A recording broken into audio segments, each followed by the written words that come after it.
ሰላም ለሁላችሁ ወደ ቻናሌ እንኳን ደህና መጣችሁ። ዛሬ ሁላችሁም ቁምሳጥን ውስጥ ያለውን ትልቁን ሸሚዝ ወደ 6 ሙሉ ለሙሉ የተለየና አስገራሚ ፋሽን እንዴት መቀየር እንደሚቻል አሳያችኋለሁ። አብራችሁን ቆዩ።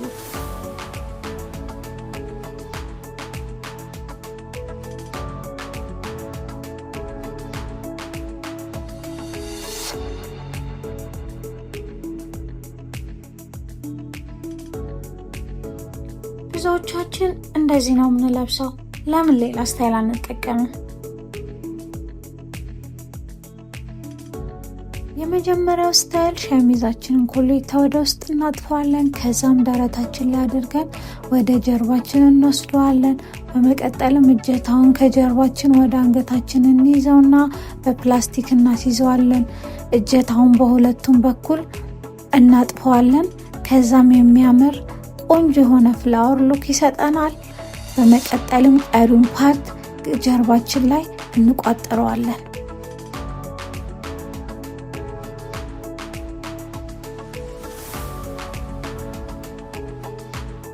አያችሁ ወዲያውኑ እንዴት የሚያምር ካዥዋል ስታይል እንደሰጠ።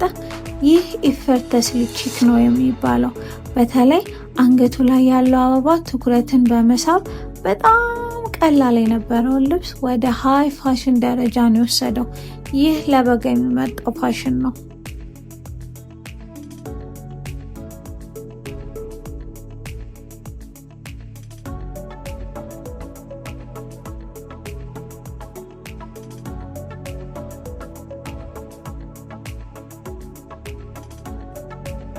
አሁን ደግሞ ወደ ስታይል ቁጥር 2 እንሄዳለን። ሸሚዛችንን ኮሌታ እናጥፍና ጀርባችን ላይ እናደርገዋለን። ከዛም እጀታውን ወደፊት በማምጣት አንገታችን ላይ እናደርገዋለን። በላስቲክ እናስረዋለን። ከዛ ቅድም እንዳደረግነው ፍላወር እንሰራለን። በመቀጠል ቀሪውን ፓርት እናጠላልፍና ወደ ጀርባችን እናስረዋለን። ዋው! አሁን ደግሞ ፍጹም የተለየና የሚያምር ፋሽን ነው የሆነልን። በማንኛውም ጊዜ ልዘንጡበት ትችላላችሁ። አንገት ላይ አበባ ያላቸው ልብሶች አሁን ላይ ፋሽን ናቸው። እናም ትኩረትን በመሳብ ፌመንን የሆነ ሉክ ይሰጡናል።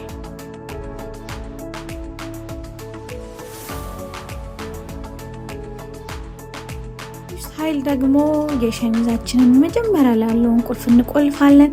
ከዛ አንድ ቁልፍ እንይዛልና ሶስተኛ ላይ ያለውን ቁልፍ አንገታችን ላይ እንቆልፈዋለን። በመቀጠል ቀሪውን ቁልፍ ቆልፈን ሌላውን ፓርት ሱሪያችን ውስጥ እንከተዋለን። ይህን ስታይል በጣም ነው የወደድኩትኝ። አንገት ላይ ያለው ክፍተት የተለየ ስታይል ሰጥቶታል። እንደዚህ አይነት የሚያምር ስታይል ለማግኘት ሌላ ልብስ መግዛት አያስፈልግም።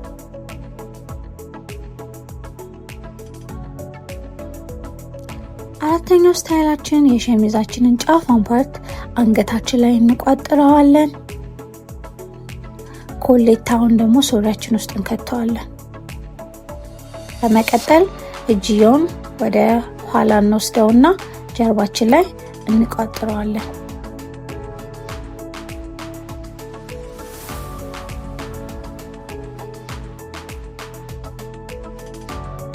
አሁን ይሄ የቅድሙ ሸሚዝ ነው ቢባል ማን ያምናል? ይህ ስታይል በጣም ማራኪና ውብ ነው። እኔ በጣም ነው የወደድኩት። ከሃይ ዌስት ጂንስ ወይም ሱሪ ጋር ብናደርገው ይመረጣል።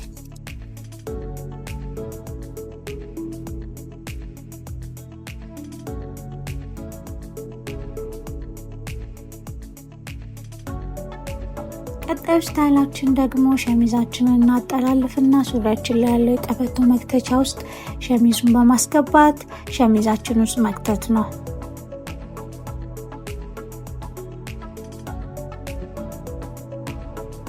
አያችሁ እንዴት ቀላል እንደሆነ። ይህ ስታይል በጣም የሚያምር ስታይል ሲሆን ለስራ ቦታ ወይም ለተለያዩ ቦታዎች ፕሮፌሽናል የሆነ ስታይል ነው። ሞክሩት።